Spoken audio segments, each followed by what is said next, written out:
అదే RTV app వార్తల్ని క్షణాల్లో చదివే అవకాశం ఉంటుంది. ఒక న్యూస్ పేపర్, ఒక టెలివిజన్ ఛానల్ మీ చేతుల్లో ఎప్పుడూ ఉంటాయి.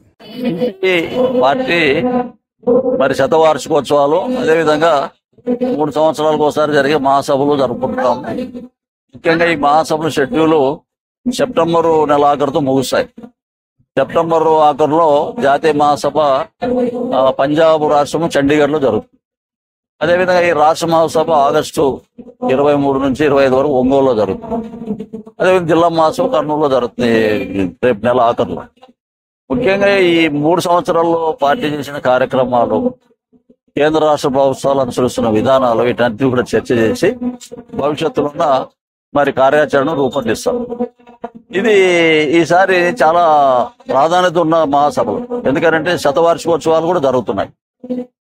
అంతేకాకుండా కేంద్రంలో ఉండే నరేంద్ర మోడీ ప్రభుత్వము, ఈ రాష్ట్రంలో ఉండే చంద్రబాబు నాయకత్వంలో ఇక్కడ కూడా ఎన్డీఏనే, ఈ ప్రభుత్వాలు చాలా అమానుషంగా ప్రవర్తిస్తున్నాయి.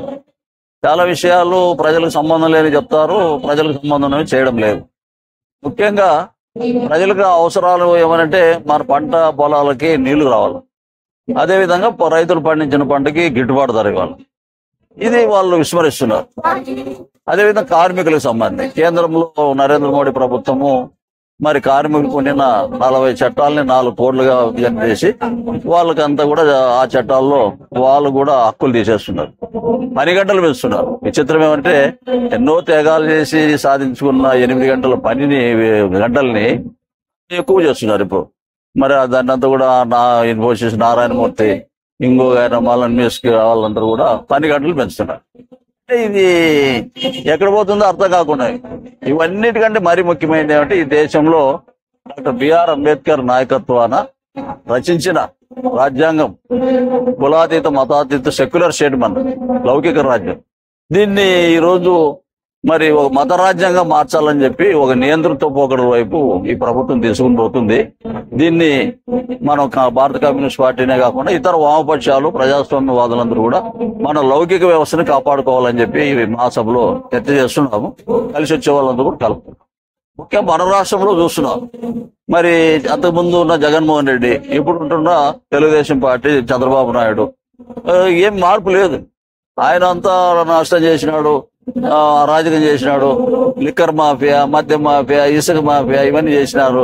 తర్వాత ఎక్కడ చూసిన హత్యలు, మానభంగాలు ఇవన్నీ అట్టుడికిపోయినాయి అని చెప్పి మేము వస్తే రెడ్ బుక్ పాలసీ మొత్తం అంతా కూడా చాలా స్ట్రిక్ట్ గా పరిపాలన చేస్తాము, ఇవన్నీ ఏమి లేకుండా చేస్తాము, నిరుద్యోగ సమస్య కానీ ధరలు కానీ ఇవన్నీ చెప్పినారు. అయితే సంవత్సర పాలనలో చూస్తే ఏమీ కనపడడం లేదు. సూపర్ 6 పెట్టినాడు, సూపర్ 6 కూడా అమలు పరచడం లేదు. దాంట్లో అరకొరకు ఇవ్వడము అంతా కూడా ప్రచార ఆర్భాటం ఎక్కువ ఉంది. అందుకే ఈ రాష్ట్రంలో అంతా ఒకటే, 2 పార్టీలు కూడా ఒకటే అనే ఉద్దేశంతో మేము రేపు ఆగస్టులోన ఒంగోలులో జరిగే రాష్ట్ర మహాసభలో ఒక థర్డ్ ఆల్టర్నేటివ్, 3వ ప్రత్యామ్నాయం ఏర్పాటు చేసేదానికి కూడా మేము చర్చలు చేస్తున్నాము. దాంట్లో మరి సిపిఐ, సిపిఎం ఇతరులు కలిసి వచ్చే వాళ్ళందరితో కూడా కలుపుకొని ఈ రాష్ట్రంలో ప్రత్యామ్నాయాన్ని కూడా కమ్యూనిస్ట్ పార్టీ ఈ మహాసభలో నిర్ణయం చేయాల్సిందానికి ఆలోచిస్తుంది. తీర్మానాలు మేము ఎప్పుడు చేస్తున్నాము, చేసిన తీర్మానాలు అమలు పరిచేదానికి కూడా ఉద్యమాలు చేస్తున్నాం. అయితే ఈ ప్రభుత్వాలు నిర్బంధ కాడనే అమలు పరుస్తుంది. గతంలో జగన్మోహన్ రెడ్డి ఏదైనా మనము ఎజిటేషన్ చేయాలన్నా, ధర్నా చేయాలన్నా, లేదంటే విజయవాడకి ఏదైనా ర్యాలీ పోవాలంటే కూడా ఎక్కడిదెక్కడే హౌస్ అరెస్ట్ చేయడము, నిర్బంధించడము ఇవన్నీ కూడా చేసినారు. ఇప్పుడు ఈయన ఆ పద్ధతుల్లో చేయడు, కానీ అందరిని కలుస్తాడు, మాట్లాడతాడు, ఏమి చేయడు. ఇది ఒక కొత్త పద్ధతి అన్నమాట. ఏమి తేడా ఏం లేదు, మనకి ప్రయోజనాల దృష్ట్యా చూస్తే ఏమి తేడా కనపడడం లేదు.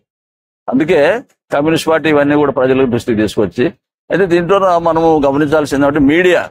ఈరోజు ఈ మీడియా అనేది కేంద్ర రాష్ట్ర ప్రభుత్వాలకి వాళ్ళు చేసే వైఫల్యాలను ఎత్తి చూపడం లేదు, కానీ కేవలము భాగాల మాదిరిగా తయారవుతున్నాయి. అది పెద్ద నష్టం జరుగుతుంది.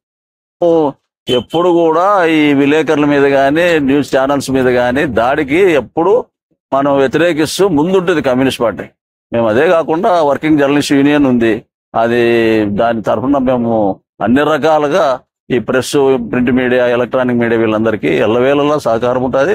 ముందుండి వాళ్ళ ఉద్యమాల్లో భాగస్వాములై ప్రభుత్వాల మీద ఒత్తిడి తీసుకొచ్చి వాళ్ళ హక్కుల్ని కాపాడేదానికి ఎప్పుడు మేము ముందుంటాం. మరిన్ని వీడియోస్ కోసం ఛానల్ ని సబ్స్క్రైబ్ చేయండి. లేటెస్ట్ అప్డేట్స్ కోసం వాట్సాప్ ఛానల్ ని ఫాలో చేయండి. అండ్ లింక్ డిస్క్రిప్షన్ లో ఉంది.